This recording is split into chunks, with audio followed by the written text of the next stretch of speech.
نحمده ونصلي على رسوله الكريم اما بعد فاعوذ بالله من الشيطان الرجيم بسم الله الرحمن الرحيم لا جناح عليكم إن طلقتم النساء ما لم تمسوهن أو تفرضوا لهن فريضة ومتعوهن على الموسع قدره وعلى المقتر قدره متاعا بالمعروف حقا على المحسنين وإن طلقتموهن من قبل أن تمسوهن وقد فرضتم لهن فريضة فنصف ما فرضتم إلا أن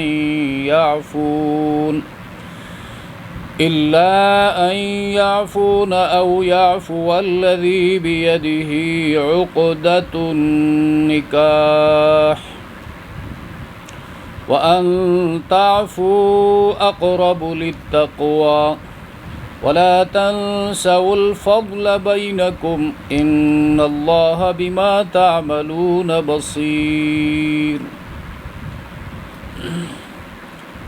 سورۃ البقرہ آیت نمبر 36-37 کا لفظی ترجمہ ہے لا جناح کچھ گناہ نہیں، علیکم تم پر، ان طلقتم اگر طلاق دو تم، النساء عورتوں کو، ما جب تک، لم تمسوہن نہ چھویا ہو تم نے ان کو، ہاتھ نہ لگایا ہو ان کو، او تفریضو یا مقرر نہ کیا ہو، لہن ان کے لیے، فریضۃً کچھ مقرر کرنا، کچھ حصہ، ومتعوہن اور کچھ مال وغیرہ دو ان کو، علی الموسع وسعت والے پر، قدرہ اس کی حیثیت سے، وعلی المقتر اور تنگ دست پر، قدرہ اس کی حیثیت سے، متاعاً فائدہ پہنچانا۔ یہ متاعاً متعوہن کا مفعول مطلق ہے، کچھ فائدہ پہنچانا، بالمعروف حسب دستور، عرف کے مطابق، حقاً لازم ہے، علی المحسنین نیکوکاروں پر، وَإِن اور اگر، طلقتموہن طلاق دو تم ان کو، من قبل پہلے، ان تمسوہن مس ہاتھ لگانا، چھونا، ان کو ہاتھ لگانے کے، وقد اس حال میں کہ تحقیق، فرضتم مقرر کیا ہے تم نے، لہن ان کے لیے، فریضۃً کچھ حصہ، کچھ مقرر کرنا، فنصف تو نصف ہے، آدھا ہے، ما اس کا جو، فرضتم تم نے مقرر کیا ہے، الا ان مگر یہ کہ، یعفون معاف کرے عورتیں، او یعفو یا معاف کرے، الذی وہ شخص، بیدہ جس کے ہاتھ میں ہے، عقدۃ گرہ، النکاح نکاح کی، وَأَن تَعْفُوا اور معاف کرنا مرد کا، اقرب زیادہ قریب ہے، للتقوی پرہیزگاری سے، وَلَا تَنْسَوْا یہ لفظ نسیان سے ہے، نسیہ ینسا، تنسا اور تنسو مت بھولو، الفضل مہربانی کو، احسان کرنے کو، الفضل احسان کرنا، بینکم آپس میں، ان اللہ بے شک اللہ تعالی، بما تعملون ان کاموں کو جو تم کرتے ہو، بصیر خوب دیکھنے والے ہیں۔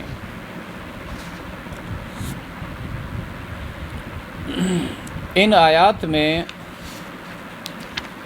جس طرح گزشتہ آیات میں یہ مسئلہ آیا تھا، متوفی عنہا زوجہا کی عدت، اس کے ساتھ نکاح، اس کو نکاح کا پیغام دینے کے حوالے سے قرآن کریم نے وہ تمام ضروری مسائل بیان کر دیے اور احادیث نبویہ سے ان کی مکمل تشریح ہو گئی۔ اب نکاح کے حوالے سے ایک چیز ہے مہر، اور مہر کی ادائیگی، مہر مقرر کرنا، اور مہر کم کتنا ہو زیادہ کتنا ہو، اس حوالے سے یہاں پر گفتگو کریں گے۔ تو یہاں ان آیتوں میں خلوت صحیحہ اور مہر مقرر کرنے سے پہلے اگر کوئی طلاق دے دے بیوی کو تو وہ معاملہ جائز ہے، یعنی ایسا کرنا جائز ہے، اور اس صورت میں متعہ واجب ہوگا، کچھ فائدہ پہنچانا، متعہ فائدہ پہنچانا۔ اور خلوت صحیحہ جو ہے اس کی تعریف یہ ہے کہ میاں بیوی کسی ایسی جگہ تنہا ہو جائے جہاں پر جنسی تعلق سے کوئی رکاوٹ، کوئی مانع موجود نہ ہو، اور نکاح کی صحت کے لیے، نکاح درست ہونے کے لیے مہر کا مقرر ہونا اور اس کا تذکرہ ہونا ضروری نہیں ہے، بعد میں بھی مقرر کیا جا سکتا ہے، البتہ نکاح میں مہر ضروری ہے۔ آن دی اسپاٹ جس موقع پر جس جگہ ایجاب و قبول کر رہے ہیں گواہوں کے سامنے، وہاں پر مہر مقرر کرنا اور اس کو فائنل کرنا اور اس کو ضروری سمجھنا، یہ بات درست نہیں ہے۔ مہر ایک دن بعد بھی مقرر ہو سکتا ہے، مہینہ بعد بھی مقرر ہو سکتا ہے، بہرحال نکاح میں مہر باندھنا چاہیے اور یہ عورت کا حق ہے۔ ان آیات میں ایک دوسرا لفظ استعمال ہوتا ہے متعمتعوہن۔ متاع جو متاع یہ فائدے کو کہتے ہیں، دنیا کے فائدے کے لیے خصوصاً قرآن بیان کرتا ہے قل متاع الدنیا، دنیا کا فائدہ۔ تو متاع یہاں پر فائدہ پہنچانے کے معنی میں استعمال ہوا ہے، کچھ سامان دینا، اور متعہ کی کم از کم مقدار جو ہے وہ 4 کپڑے ہیں، کرتا ہے، پاجامہ ہے، اور اوڑھنی بڑی چادر یا برقع ہے آج کل کی اصطلاح میں،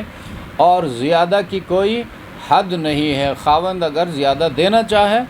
تو اچھی بات ہے اور دینا چاہیے اگر وسعت ہے، استطاعت ہے۔ حضرت حسن رضی اللہ تعالی عنہ نے مطلقہ کو 10,000 درہم دیے ہیں، 10,000 درہم اضافی اپنی طرف سے احسان کے طور پر۔ اور اب یہاں پر مسئلہ یہ ہے، اگر نکاح ہو گیا اور مہر مقرر نہیں ہوا، پھر مجامعت یا خلوت صحیحہ سے پہلے طلاق دینا چاہے تو دے سکتا ہے، جائز ہے، کوئی ناجائز کام نہیں ہے، لیکن طلاق دینے کے حوالے سے پہلے تفصیل کے ساتھ بات ہو چکی ہے کہ بلا ضرورت طلاق نہیں دینا چاہیے۔ یہ مرد کا حق ہے، لیکن اس حق کو استعمال کرنے کا بھی اپنا ایک دائرہ ہے۔ طلاق دے گا بلا ضرورت تو دوسری عورت کو لائے گا، پھر کچھ وقت کے بعد اس کو بھی طلاق دے گا، تو یہ ذواقین و ذواقات، جس طرح عورتوں کے لیے بلا ضرورت اور بغیر کسی عذر کے، بغیر کسی لیگل گراؤنڈ کے خلا لینا، ایسے عورتوں کو منافقات کہا گیا ہے حدیث میں، جو بلا ضرورت کہیں اور شادی کرنے کے لیے اور مردوں کا مزہ چکھنے کے لیے ایک سے خلا لیتے ہیں، دوسرے کے پاس چلی جاتی ہیں، اس سے خلا لیتی ہیں، تیسرے کے پاس چلی جاتی ہیں، ان عورتوں کو ذواقات کہا گیا ہے، یہ مزے چکھنے والی عورتیں ہیں۔ اسی طرح بلا کسی ضرورت کے جو مرد عورتوں کو طلاق دیتے ہیں ان کو ذواقین کہا گیا ہے، یہ مزہ چکھنے والے مرد ہیں، لہٰذا گنہگار ہوں گے۔ تو اگر ضرورت پڑ جائے تو ہو سکتا ہے زندگی اور اس کا جو وقت ہے، مختلف مراحل سے بندہ گزرتا ہے زندگی کے سفر میں، اور پھر لوگوں کا مزاج ایک جیسا نہیں ہے، کہیں ایسا موقع آ جائے کہ بھئی نکاح ہو گیا ہے، خلوت صحیحہ نہیں ہوئی ہے، خاوند نے بیوی کے ساتھ جنسی تعلق قائم نہیں کیا ہے، اور مہر بھی مقرر نہیں ہوا ہے، اور طلاق ہو گئی، تو اس صورت میں کیا کیا جائے گا؟ تو اس کا جواب یہاں پر ہے اگر اس صورت میں شوہر پر متعہ واجب ہے، اور متعہ یہی 4 کپڑے ہیں، اور یہ شوہر اپنی حیثیت کے مطابق دے گا۔ اگر شوہر مالدار ہے تو قیمتی چیزیں دے گا، اگر یعنی بیوی کی حیثیت کا اس میں لحاظ نہیں ہوگا، شوہر کی حیثیت کا لحاظ ہوگا، چونکہ دینے والا وہ ہے۔ اور جوڑے کی قیمت جو ہے کم از کم مہر مثل سے نہ بڑھے۔ مہر مثل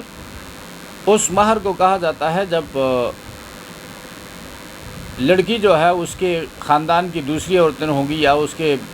قبیلے کی دوسری لڑکیاں جہاں کہیں بیاہی گئی ہیں، ان کی ایوریج مہر جو ہے اوسطاً مہر کتنی ہے، اس کو مہر مثل کہا جائے گا۔ یعنی ایسا قیمتی جوڑا مرد پر واجب نہیں جو مہر مثل کی حد سے بڑھ جائے، اور ویسے جو ہے خاوند اپنی طرف سے کچھ زیادہ ہی دینا چاہے تو واہ واہ، اچھی بات ہے۔ تو پہلی آیت جو ہے اس میں اس مضمون کو بیان کیا گیا ہے، لا جناح علیکم، تم پر کچھ گناہ نہیں، مردوں سے خطاب ہے، ان طلقتم النساء، اگر تم عورتوں کو طلاق دو۔ دیکھو، اگر تم طلاق دینا ضروری نہیں ہے، اور صلح صفائی کے ساتھ رہنا ضروری ہے، اور صلح میں خیر ہی خیر ہے، لیکن حالات جب ایسے ہو گئے تو طلاق ایمرجنسی ایگزٹ ہے، تو اس کے بعد پھر ایک دوسرے کے حقوق کا خیال رکھنا ضروری ہے۔ تو ان طلقتم النساء ما لم تمسوهن، جب تک تم نے ان کو ہاتھ نہ لگایا ہو۔ ہاتھ لگانا مجامعت مراد ہے، جنسی تعلق اس کو کہتے ہیں۔ تو قرآن کریم نے وہ الفاظ استعمال نہیں کیے، اس لیے کہ قرآن اپنے ماننے والوں کو ادب بھی سکھاتا ہے۔ تو ہاتھ لگانے سے مراد یہی جنسی تعلق ہے۔ او تفریضوا لہن فریضۃ، یا ان کے لیے کوئی مہر مقرر نہ کیا ہو، تو اس کی جگہ ومتعوہن، کچھ جو ہے ان کو استعمال کی چیز، کچھ متعہ جو ہے استعمال کی چیز، کچھ سامان دے کر فارغ کر دو۔ علی الموسع قدرہ، وسعت والے پر، مالدار پر اس کی حیثیت کے مطابق، وعلی المقتر قدرہ، اور تنگ دست پر اس کی حیثیت کے مطابق۔ متاعا بالمعروف، یہ عرف کے مطابق فائدہ پہنچانا ہے۔ معاشرے میں جو نیک لوگ ہوتے ہیں، دیندار قسم کے لوگ ہوتے ہیں، وہ ایسے حالات میں، ان حادثاتی حالات میں جب فیصلہ کرتے ہیں تو احسان والا فیصلہ کرتے ہیں، لہٰذا ان کا وہ عمل جو ہے شریعت میں معتبر ہے، اس کو عرف کہا جاتا ہے۔ تو عرف کا کوئی حکم جو یہاں پر سمجھنا چاہیے، آنکھیں بند کرتے ہوئے عرف کی بات نہیں کرنی چاہیے۔ جہاں اللہ کا حکم صاف موجود ہے وہاں ہم کہیں کہ جی عرف میں تو یہ چل رہا ہے، تو وہ عرف نل اینڈ وائٹ، وہ ڈسٹ بین میں جائے گا۔ اور جہاں رسول اللہ صلی اللہ علیہ وسلم کی کلیئر سنت موجود ہے، اور وہاں کوئی عرف کی بات کرے تو وہاں پر بھی اس کو نہیں دیکھا جائے گا عرف کو۔ اگر اس طرح عرف کو دیکھا جائے تو دین پیچھے رہ جائے گا، مسلمان اس دین کو پھر پس پش ڈالیں گے اور اپنے رسم و رواج کو اٹھائیں گے۔ تو عرف کی اہمیت اس وقت ہے جہاں پر شریعت اسلامی نے، قرآن نے اس مسئلے کو اوپن رکھا ہے، اور یا سنت نبوی میں اس پر کوئی سختی نہیں کی گئی ہے، یا اس کے لیے کوئی اشارہ موجود ہے، یا کم از کم خاموش ہے، اس کے بارے میں کوئی کلیئر کٹ فیصلہ نہیں دیا گیا ہے۔ تو وہاں پر مسلمان علاقے کے جو مسلمان ہیں وہ اگر اس عمل کو اچھا سمجھتے ہیں مسلمانوں کے لیے، تو وہ اللہ کی نگاہ میں بھی اچھا ہوگا۔ عبداللہ ابن مسعود کا قول ہے، ما رآہ المسلمون حسنا فہو عند اللہ حسن، جو عام اہل ایمان کے نزدیک بہتر ہوگا وہ اللہ کے نزدیک بھی بہتر ہے۔ تو اس عرف کی بات یہاں ہو رہی ہے، اور یہ نہیں کہ 3-4 بندے مل کر یہ کہیں کہ یہ تو عرف ہے اور ہم نے یہ فیصلہ کر دیا، اور ادھر اللہ کے رسول کی سنت کچھ اور کہہ رہی ہے، اور اللہ کا حکم موجود ہے اور اس کا منشا اور مصداق کچھ اور ہے، تو اس عرف کو کوئی اعتبار نہیں ہوگا۔ اس طرح جو ہمارے رسم و رواج ہیں ان میں بھی اگر کہیں شریعت پابندی لگا رہی ہے کسی رسم پر، کسی رواج پر، اس پر ہم عمل پیرا نہیں ہو سکتے، اس لیے کہ حکم جو ہے وہ اللہ و رسول کو فالو کرنے کا ہے۔ تو یہاں پر عرف کے مطابق فائدہ پہنچانا ہے، حقاً علی المحسنین، یہ نیکوکاروں پر لازم ہے، یعنی واجب ہے، لازم ہے۔ اور دلیل وجوب جو ہے، وجوب کی جو دلیل ہے وہ ساتھ ہے کہ جو شوہر متعہ دے گا، یعنی استعمال کی چیزیں جو 4 کپڑے ہیں وہ دے گا، وہ نیک مسلمان ہے، اور جو نہیں دے گا وہ گناہگار ہے، تو گناہ سے بچنا واجب ہے، تو اس کی دلیل ساتھ ہی لگی ہوئی ہے۔ یہ پہلی صورت ہو گئی مہر کے حوالے سے، اور یعنی مہر مقرر نہ ہوا ہو اور خلوت صحیحہ سے پہلے طلاق ہو جائے، تو اس صورت میں بیوی کا حق جو ہے متعہ ہے، کچھ دے دلا کر اس کو رخصت کرنا ہے۔ اور دوسری صورت جو ہے یہاں پر وَإِن طَلَّقْتُمُوهُنَّ مِن قَبْلِ، اس کے بالکل اپوزٹ ہے، اگر تم ان کو طلاق دو من قبل ان تمسوهن، پہلے اس سے کہ تم نے ان کو ہاتھ لگایا ہو، یہاں پر بھی صحبت مراد ہے۔ وَقَدْ فَرَضْتُمْ لَهُنَّ فَرِيضَةً، اور تم نے ان کے لیے بطور مہر کچھ مقرر کیا ہو، بطور مہر کچھ مقرر کیا ہو۔ اب نکاح ہوا ہے، ہاتھ نہیں لگایا ہے بیوی کو، لیکن اس صورت میں مہر مقرر ہوا ہے اور طلاق ہو گئی، تو فَنِصْفُ مَا فَرَضْتُمْ، تو جو تم نے مقرر کیا ہے اس کا نصف ہے۔ 6 تولہ سونا مقرر کیا تھا، اس میں 3 تولہ وہ اس کا حق ہے،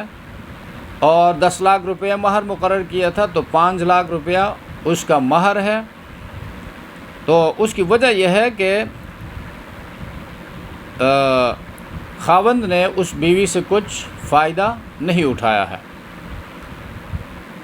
اور اس کے بعد تیسری صورت جو ہے مہر کے حوالے سے، میاں بیوی جو ہے مہر اگر چھوڑنا چاہے ایک دوسرے کے لیے چھوڑ سکتے ہیں، یا خاوند جو ہے پورا دینا چاہے اس پر بھی کوئی پابندی نہیں، اور بیوی پورا چھوڑنا چاہے اس پر بھی کوئی پابندی نہیں، اور بے خاوند اگر زیادہ دے دے ادا کے بجائے تو یہ خاوند کے لیے بہتر ہے۔ تو خلوت سے پہلے طلاق ہونے کی صورت میں چونکہ شوہر نے بیوی سے فائدہ نہیں اٹھایا، اس لیے اگر عورت آدھا مہر چھوڑ دے تو ایسا کرنا چاہیے، ایسا کرنا، یعنی خلوت اس کے ساتھ نہیں ہوئی ہے اور مرد نے اس کوئی فائدہ اسے نہیں اٹھایا ہے تو آدھا مہر اس کو چھوڑنا چاہیے۔ اگر شوہر جو ہے دریا دلی سے پورا مہر ادا کرے تو یہ اس کے حق میں بہت ہی بہتر ہے، اس مرد کی غیرت کے مناسب ہے۔ اور تعلقات، اس کے فوائد یہ ہیں کہ مزید تعلقات جو ہیں معاشرے میں ان لوگوں کا پھر آپس میں ہموار ہوں گے، اور ایک دوسرے کے حوالے سے جو دلوں میں کدورت تھی، شکوک و شبہات تھے، وہ دور ہو جائیں گے، پاک ہو جائیں گے، اور لوگوں کو باہم احسان کرنا بھولنا نہ چاہیے۔ اس سے معاشرہ پروان چڑھتا ہے ایک دوسرے کے ساتھ ہمدردی کرنے سے، اور اللہ تبارک و تعالیٰ اپنے بندوں کے تمام کاموں کو دیکھ رہے ہیں، جو بھی آدھا چھوڑے گا اس کو جزائے خیر دیں گے۔ تو یہاں پر الا ان یعفون، یہ ایکسیپشنل کیس ہے، آدھا مہر واجب ہے تو پہلے آیت میں بتا دیا الا ان یعفون، مگر یہ کہ عورتیں معاف کریں، عورتیں معاف کریں، یعنی آدھا بھی معاف کر دے۔ جی ہم تو مالدار لوگ ہیں، کھاتے پیتے گھرانے سے، خاندان سے ہمارا تعلق ہے، اس آدھے مہر کو لے کر ہم کیا کریں؟ خاوند سے کہتے کہ تم جو ہے نادار ہو، یہ بھی اپنے پاس رکھ لو، بس مجھے رخصت کر دو، تو اس صورت میں یہ بھی معتبر ہے۔ او یعفو الذی بیدہ عقدۃ النکاح، یا وہ شخص معاف کرے جس کے ہاتھ میں نکاح کی لگام ہے، گرہ ہے، تو الذی بیدہ عقدۃ النکاح هو الزوج، یہ اللہ کے رسول نے فرمایا وہ شخص جس کے ہاتھ میں لگام ہے، گرہ ہے نکاح کا، وہ خاوند ہے، اور وہی جو ہے نکاح کے گرہ کھولنے کا یعنی طلاق دینے کا اختیار رکھتا ہے۔ خاوند کے بجائے دوسرا کوئی طلاق نہیں دے سکتا۔ اور خاوند کے بجائے کسی اور سے عورت خلا نہیں لے سکتی، اور وَأَن تَعْفُوا أَقْرَبُ لِلتَّقْوَىٰ، اور شوہر کا معاف کرنا یہ پرہیزگاری سے قریب تر ہے۔ اور تعفو جو ہے اس کو اگر عفو دونوں طرف اس میں ضمیر لٹائی جائے، وَأَن تَعْفُوا أَقْرَبُ لِلتَّقْوَىٰ، خاوند اگر آدھا تو بیوی کا حق ہے اور پورا مہر اس کو ادا کر دے، یہ تقویٰ کے زیادہ قریب ہے۔ یہ وہ مستحق تھی بیوی جس کو طلاق ہو گئی آدھے کی، اور خاوند نے پورا مہر اس کو دیا، تو یہ تقویٰ اللہ سے ڈرنے کی ایک صورت ہے، تقویٰ کی شکل ہے۔ اور وَأَن تَعْفُوا أَقْرَبُ لِلتَّقْوَىٰ، اگر بیوی جو ہے وہ یہ کہتی ہے کہ یہ آدھی مہر جو ہے اس کو بھی میں چھوڑ دیتی ہوں، مجھے اس کی بھی ضرورت نہیں ہے، خاوند غریب ہے، اقرب للتقویٰ، تو دونوں صورتوں میں یہ تقویٰ کے زیادہ قریب ہے۔ وَلَا تَنْسَوْا الْفَضْلَ بَيْنَكُمْ، اور تم آپس میں باہم جو ہے احسان کرنا مت بھولو، کسی بھی معاملے میں۔ یہ پیچھے جتنے بھی معاملات ہیں ان تمام معاملات کے ساتھ یہ آیت لگتی ہے، اور تمام ایمان والوں سے اللہ فرماتا ہے کہ آپس میں اپنی معاشرتی زندگی میں ایک دوسرے کے اوپر احسان کرنا مت بھولو، اس لیے کہ معاشرہ جو ہے وہ پروان چڑھتا ہے، معاشرے میں امن، الفت، باہمی یگانگت جو پیدا ہوتی ہے وہ احسان سے پیدا ہوتی ہے۔ اگر لوگ ایک دوسرے کو نقصان پہنچاتے رہیں گے، ایک دوسرے کے اوپر ظلم کرتے رہیں گے، اور ایک دوسرے کو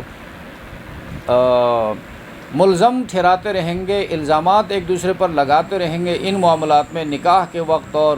طلاق کے وقت اور ان خرید و فروخت کے وقت، تو معاشرہ جو ہے وہ پھر آلودہ ہوگا اور اس میں زندگی بسر کرنا مشکل ہو جائے گا۔ اس لیے اللہ نے احسان کا حکم دیا۔ حضرت علی رضی اللہ تعالیٰ عنہ فرماتے ہیں کہ لوگوں پر احسان کرو لیکن لوگوں کا احسان مت لو۔ احسان کرو گے تو پھر کل کو تم دین کی دعوت ان کے سامنے پیش کرو گے، وہ تمہاری دعوت کو سن لیں گے، تمہاری بات کو مان لیں گے۔ اور ان اللہ بما تعملون بصیر، بے شک اللہ تعالیٰ ان کاموں کو جو تم کرتے ہو خوب دیکھ رہے ہیں۔ اب مہر کے حوالے سے معاشرے میں جو کچھ چل رہا ہے، مہر یا تو بہت زیادہ مقرر کیا جاتا ہے یا نہایت کم مقرر کیا جاتا ہے۔ اب یہ دونوں جو ہے اس کو غلو کہتے ہیں، حد سے گزرنا، منفی طرف سے بھی مثبت طرف سے بھی۔ اب زیادہ مہر جو ہے اگر عزت کی بات ہوتی تو نبی کریم صلی اللہ علیہ وسلم اپنی بیٹیوں کا مہر جو ہے زیادہ مقرر کرتا، اللہ کے رسول نے ایسا نہیں کیا، تو پتہ چلا کہ زیادہ مہر عزت کی بات نہیں ہے، عزت دینداری میں ہے اور تقویٰ کے ساتھ زندگی بسر کرنے میں ہے، اور اللہ کی بندگی میں عزت ہے۔ اور بہت کم بھی مقرر نہیں کرنا چاہیے، اس لیے کہ معاشرے میں پھر ایسے لوگ ہوتے ہیں جو مہر کو دیکھ کر فیصلہ کرتے ہیں کہ جی اس عورت کا مہر جو ہے وہ 1 مہینے کی تنخواہ ہے، وہ اس کے حوالے کر کے اس کو رخصت کر دو۔ تو کم از کم اس خاوند کو، شوہر کو یہ احساس ہو جائے کہ بھئی یہ مہر جو ہے اس کی کوئی حیثیت ہے اور یہ دینے کی چیز ہے، تو نہ زیادہ کم ہو اور نہ حد سے زیادہ ہو کہ اس کو ادا نہ کر سکے،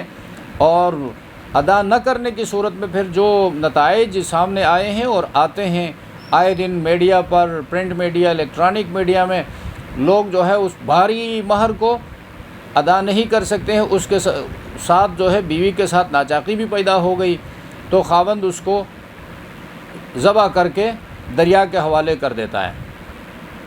وجہ اس کی یہ ہے کہ 1 لاکھ روپے میں اس کا قتل ہو سکتا ہے، اور بآسانی جو ہے اجرتی اس کو قتل کر کے پھینک سکتے ہیں، تو 10 لاکھ روپے اس کا مہر ادا کر کے اس کو طلاق کیوں دے گا؟ لہذا اس کے بجائے اگر یہ ہو کہ بندے کی وسعت کے مطابق ہو، اگر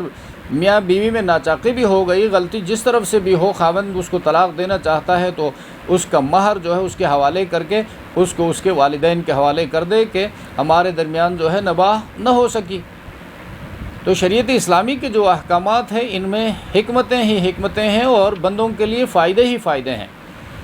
تو مہر باندھتے وقت جو ہے مقرر کرتے وقت دو قسم کے ٹرم یوز ہوتے ہیں، مہر معجل اور مؤجل۔ معجل آن دی اسپاٹ جو ادا کیا جاتا ہے، پرمپٹ، وہ کہتے ہیں اس کو مہر معجل، پرمپٹ ڈاور، اور مہر مؤجل جو ہے ڈیفرڈ ڈاور۔ اب معجل میں اسی وقت بھئی 6 تولہ سونا ہے، 10 تولہ سونا ہے، 3 تولہ سونا، جتنا بھی لکھا ہے یا لکھتے ہیں وہ اسی وقت ادا کیا جاتا ہے۔ اور اگر مہر مؤجل ہے تو وہاں پر نکاح کے وقت جو ہے فارم میں بھی لکھواتے ہیں کہ عند الطلب۔ عند الطلب کا معنی یہ ہے کہ عورت جب مانگے، اور عورت جب مانگتی ہے تو وہ وقت ہوتا ہے جب خاوند ہارٹ اٹیک کر کے ICU میں داخل ہوتا ہے۔ وہاں پر پھر اس کو کہتے ہیں کہ بھئی مہر معاف کر دو، اسے ابھی تک ادا نہیں کیا ہے۔ تو اتنا لانگ ٹرم جو ہے مہر کے لیے مقرر کرنا کہ بھئی 10 سال میں بھی ادا نہیں کیا، تو یہ درست بات نہیں ہے، مرد کی غیرت کے خلاف، اور ایسا نہیں ہونا چاہیے۔ مؤجل کا مطلب یہ ہے کہ 5 مہینے کے اندر، 6 مہینے کے اندر، زیادہ سے زیادہ سال کے اندر وہ ادا ہو جائے، اور پھر اپنی حیثیت کو دیکھ کر مہر لکھنا چاہیے۔ اور مہر لکھتے ہوئے پھر لڑکے کو پتہ ہی نہیں ہوتا ہے، اس کا ماموں لکھواتا ہے یا اس کا چاچا لکھواتا ہے، اور وہ پھر جس نیت سے بھی لکھواتے ہیں اس کے فیور میں ہے یا اس کے اگینسٹ ہیں، اس میں گھر بھی لکھواتے ہیں، زمین لکھواتے ہیں، اور پلاٹ لکھواتے ہیں، اور سونا لکھواتے ہیں۔ اور نکاح کے بعد چونکہ نکاح میں ان چیزوں کا تذکرہ ہوتا ہے اور لڑکے کو ان چیزوں کا پتہ ہی نہیں اس کی اہمیت کیا ہے، اور 6 مہینہ، سال، 2 سال کے بعد خدا نخواستہ ناچاقی شروع ہو جائے تو اس فارم میں جو کچھ بھی لکھا گیا ہے، اسی کے نکاح فارم انتہائی اسٹرانگ ڈاکومنٹ ہے، اس میں ایک حصہ لڑکے کے پاس ہوتا ہے، دوسرا حصہ لڑکی کے پاس ہوتا ہے، تیسرا حصہ نکاح رجسٹرار کے پاس ہوتا ہے، چوتھا حصہ اس کا حکومت کے دفتر میں ہوتا ہے۔ تو کسی ایک میں بھی اس میں چینجز نہیں کر سکتے۔ تو وہاں پر اگر سوئی لکھی گئی ہے وہ بھی لڑکی لے کر رہے گی۔ اور اب اس حوالے سے پھر دیکھنا ہے، سوچنا ہے کہ بھئی جب مہر عورت کا حق ہے تو اس کا حق اس کو ملنا چاہیے، اور بر وقت ملنا چاہیے۔ وہ لے کر اس کو صدقہ کرتی ہے، مسجد بناتی ہے، اور کسی کے لیے گرمیوں میں پنکھوں کا انتظام کرتی ہے، سردیوں میں ہیٹر کا انتظام کرتی ہے، اپنی آخرت کے لیے، اپنی دنیا کے لیے استعمال کرتی ہے، اس پر پھر خاوند کا کوئی اختیار نہیں ہو سکتا۔ یہ اس کی پراپرٹی ہے، اس کا پوزیشن ہے۔ تو مہر معجل ہو، مؤجل ہو، اس کی ادائیگی ضروری ہے۔ اور پھر مہر معاف کروانا،